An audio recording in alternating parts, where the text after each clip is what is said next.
공부해봅시다. 이제 구독, 좋아요 눌러주시고요. 오늘은 우리가 배워야 될 내용 중에 기본 개념을 먼저 하고 그 다음에 좀 설명을 좀 해드릴게요. 뭐가 있냐면 봐봐. 선생님이 지난번에 선생님이랑 질량에 관한 얘기를 배우셨거든요. 생각나세요? 질량이 무슨 뜻이었더라? 물질의 고유한 양. 그럼 물질이 왜 질량이 생겨?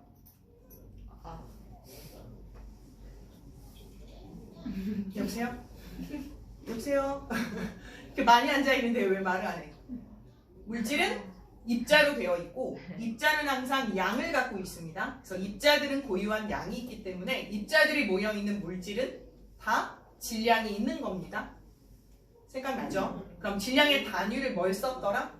그람이나 킬로그램 이런 애를 단위를 썼어요. 생각나세요? 그래서 질량의 단위 뭐 지난 시간에 그람에 관한 얘기를 했고 질량에 관한 법칙 두 가지를 이미 앞서 배웠거든. 그게 뭐였지?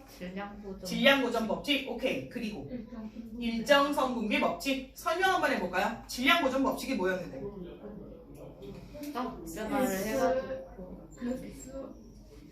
화학 반응을 할 때 반응 전, 반응 후 질량이 보존되는 건데 이유가 원자의 종류와 수에 변함이 없기 때문이었잖아. 알고 있는데 지금 말을 안 하는 거지 일부러? 네. 그치? 오케이. 자, 그 다음 두 번째. 일정 성분비 법칙은 뭘 구성하는? 혼합물, 화합물. 화합물을 구성하는? 화합물을 구성할 때 뭐들이 있어? 그렇죠. 원소들의 성분. 그 성분을 원소라고 하죠. 그 원소들의 무슨 비가? 질량비가 항상 일정하게 결합을 하는 거야. 그죠? 한 분자를 구성할 때 원자들이 몇 개 이상 이렇게 구성이 돼 있을 거 아니야. 그 원자들이 항상 일정한 비율로 일정한 개수비로 결합을 하고 있다는 내용이었거든. 생각나? 그럼 두 번째, 오늘은 부피에 관한 얘기를 잠깐 할 거라서 부피입니다. 부피의 정의가 뭐예요? 부피는 영어로 볼륨이라 그래요. 볼륨. 오, 예. 볼륨. 왜 부피를 왜 볼륨이라고 할까요? 혹시 볼륨을 줄여요 이런 얘기 많이 들어봤지? 볼륨을 높여주세요, 줄여주세요. 우리가 보통 소리 얘기할 때 볼륨이라고 하는 단어를 쓰는데 왜 볼륨이라고 하는지 알아? 소리가 공간으로 퍼져나가기 때문이야. 공간으로 퍼져나가기 때문에 공간의 의미를 그냥 볼륨이라고 쓴 거거든. 부피는 영어로 볼륨이라고 해. 볼륨. 그러면 부피는 어떻게 측정하지? 여보세요? 오늘따라 애들이 없네. 있는 듯 없는 듯. 볼륨. 부피는 어떻게 측정해? 그럼 일단 면적은 어떻게 측정하지? 자로 측정해. 좋아. 그럼 여기 천장의 면적이랑 바닥의 면적은 어떻게 측정해? 가로 곱하기 세로로 면적을 측정하거든. 맞아? 그러면 부피는 어떻게 측정할까요? 그 면적에 뭘 세우면? 높이. 그렇죠. 높이를 세우면. 그럼 면적이라고 하는 건 가로와 세로에 몇 번의 곱을 했지? 2번의 곱을 했어. 그래서 항상 제곱이었는데 높이까지 곱해버리면 몇 제곱이 되지? 세제곱이 됐던 거야. 그래서 면적에 높이를 세우면 공간이 되는 거지. 그치? 그게 바로 부피라고 하는 개념이야. 그럼 부피란 공간의 크기를 의미하는 거라고. 그래서 일반적으로 자로 측정할 수 있을 땐 가로 곱하기 세로 곱하기 높이를 하면 되고 몇 번의 곱을 했다고? 3번의 곱을 한 거야. 그래서 부피는 세제곱 센티미터 혹은 세제곱 미터 이렇게 항상 세제곱이라고 하는 걸 붙였던 거야. 몇 번의 곱을 해야 공간이 되니까?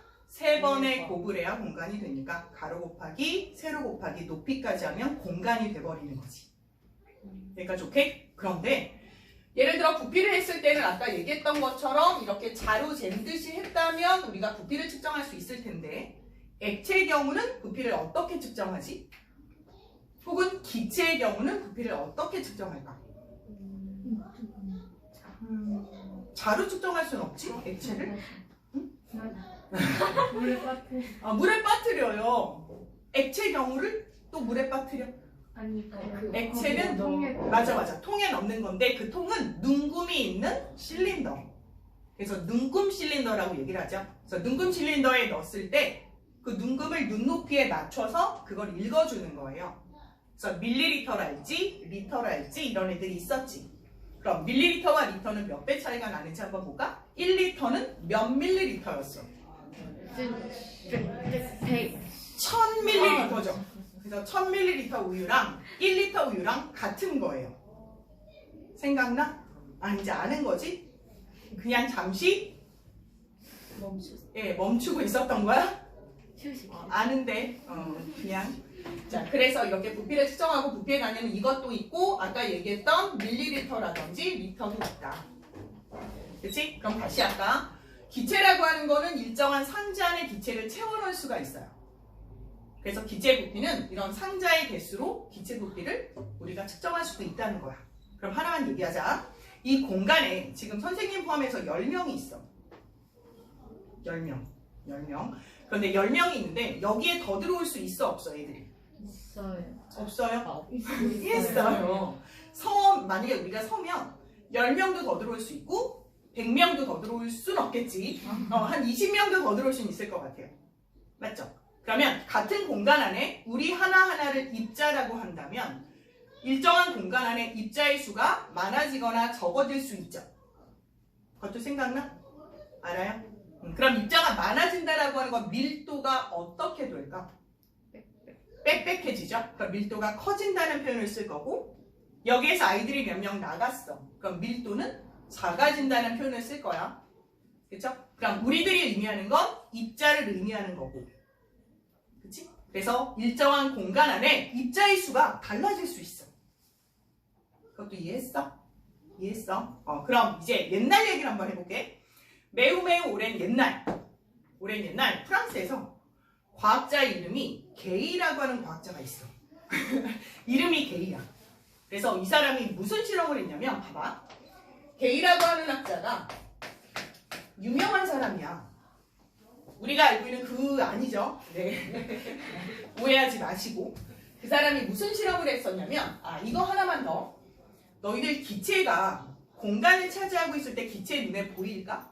잘 안 보이잖아, 그렇지? 그래서 기체들은 일정한 공간에 가둬놓고 기체 부피를 측정하게 되는데 온도가 높아지면 기체 부피가 어떻게 될까?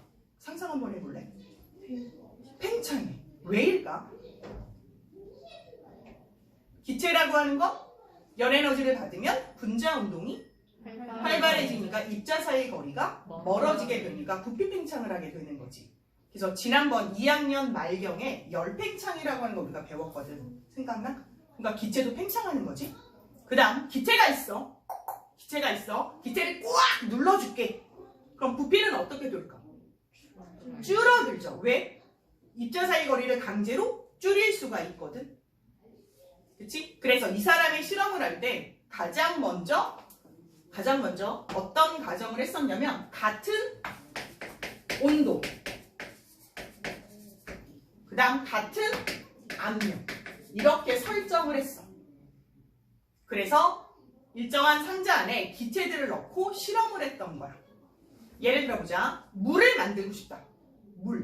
수증기를 만들고 싶다. 수증기는 어떻게 쓰지? 우리가 알고 있는 화학식으로 해보세요. 수증기 물이니까 H2O죠. 그럼 어떤 기체와 어떤 기체를 만나게 해야 수증기가 만들어질까? 무슨 기체와 무슨 기체가 만나면 수증기가 될까? 수소기체와 산소기체가 만나면 수증기가 되지 않을까? 그래서 이 사람이 첫 번째 했던 실험은 바로 이런 거였어. 예를 들어 보면 수소라고 하는 애 두 상자를 준비해 놓고요. 더하기 산소라고 하는 애 한 상자를 준비했어요. 그랬더니 수증기가 만들어졌습니다. 다시요. 수소 기체 그리고 산소 기체 두 상자를 마련해 놓고 실험을 했더니 산소 기체요. 수소 기체요. 그랬더니 수증기가 만들어졌는데 수증기가 몇 상자 만들어질 것 같아? 느낌에 4상자 맞지? 그런데 수증기가 2상자가 만들어진 거야. 그리고 산소 기체가 한 상자 쓰이지 않았어. 그럼 산소 기체는 한 상자만 쓰인 거야. 다시 같은 온도, 같은 압력에서 기체, 수소 기체 두 상자, 즉 두 부피와 산소 기체 한 상자 한 부피. 그랬더니 수증기가 두 부피가 만들어진 걸 확인하게 됐어. 오케이? 그렇다는 건 예를 들어 수소 기체가 10리터가 있었다. 그럼 산소 기체 몇 리터 사용됐을까?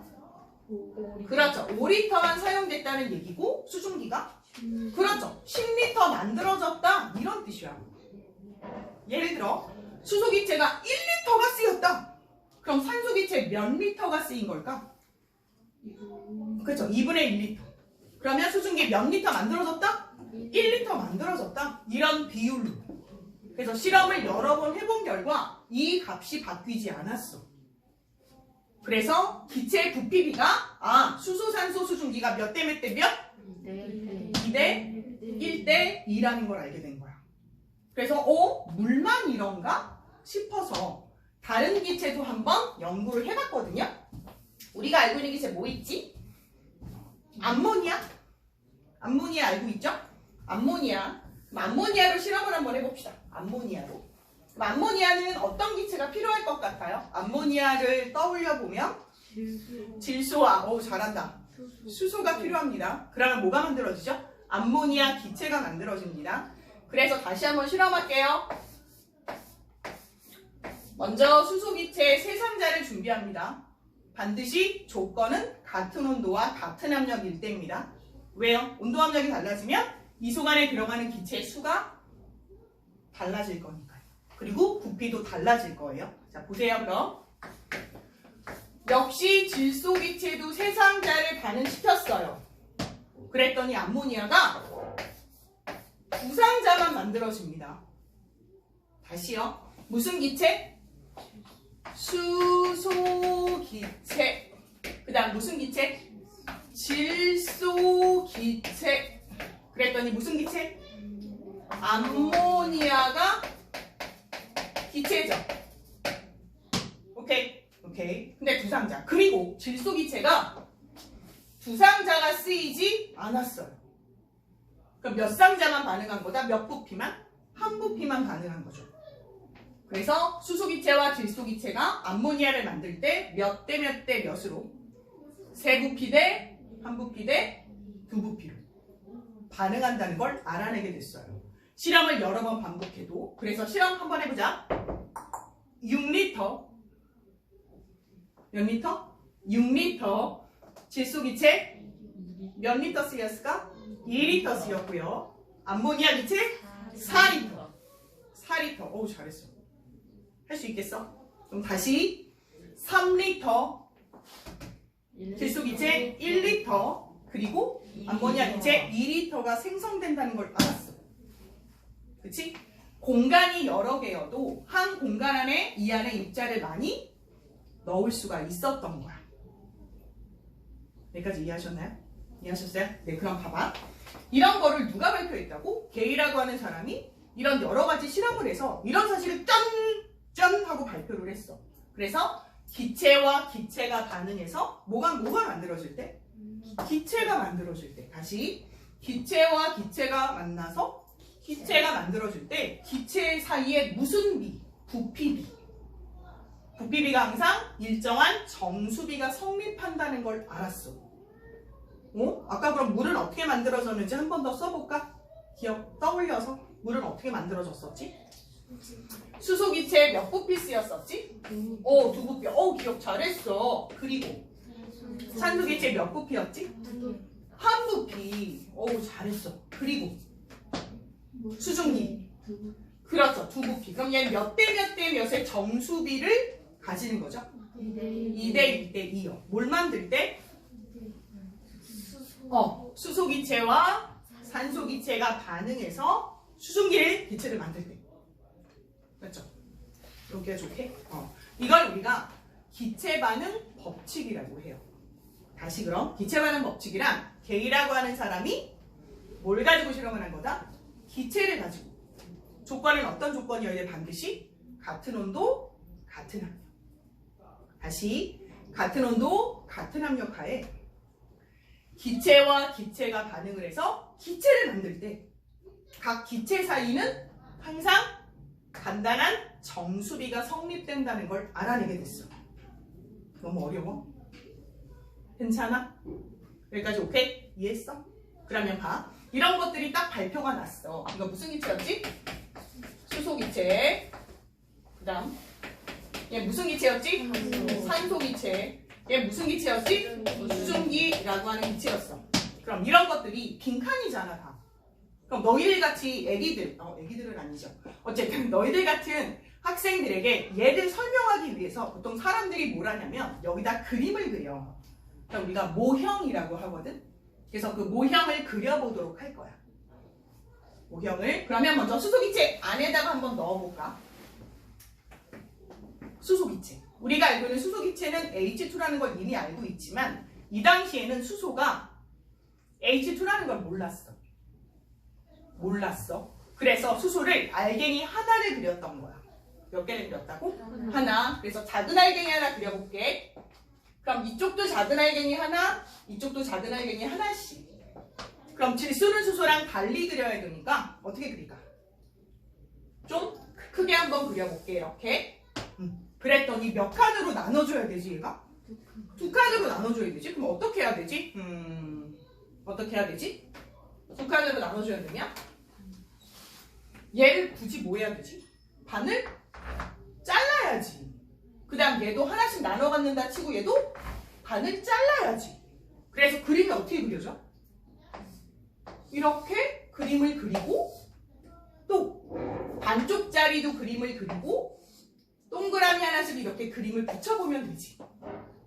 맞아? 맞아? 근데 얘들아 이거 이래도 돼? 왜 웃어? 이래도 돼? 이래도 되는 걸까? 왜 안 된다고 생각해? 입자 하나 그린 건 뭘 그린 거지 우리가? 뭘 그린 거야? 원자를 그린 거야. 그치? 원자라고 하는 건 그리스어로 아톰이라고 이름을 붙였잖아. 아톰이 무슨 뜻이었지? 쪼갤 수 없는 아이, 쪼갤 수 없는 입자 이런 뜻이야. 근데 얘는 굳이 뭐 했지? 쪼갰잖아. 쪼개면 돼, 안 돼? 안 돼. 그래서 난리가 난 거야. 쪼개면 안 되는데? 근데 어쩔 수 없이 실험 결과에 의해서 쪼갤 수밖에 없었죠. 이러면 안 되는데? 그래서 과학자들이 고민을 해서 어떡하지? 그러다가 다시 물도 한번 그려볼까? 물은 어떻게 그려져? 역시 아까 수소기체처럼 동그라미를 넣고 산소도 좀 더 크게 그려보고 수증기 그릴 때 또 어떻게 해야 돼? 얘도 반도 잘라야 돼. 그래서 반 자르면 반쪽짜리 그리고 동그라미씩 하나씩 붙였어. 역시 이러면 돼, 안 돼? 안 돼. 안 돼. 안 돼. 그러면 안 돼. 그럼 어떻게? 그래서 과학자들이 계속 고민을 한 거야. 고민했어. 1년이 가고 2년이 가고 계속 고민을 했어. 다시 그럼 우리 지금 무슨 법칙 배운 거지? 무슨 법칙 배운 거지? 그러니까 아까 누가 얘기했던? 게이가 얘기했던 무슨 법칙인 거지? 기체 반응 법칙. 기체 반응 법칙이 뭐였지?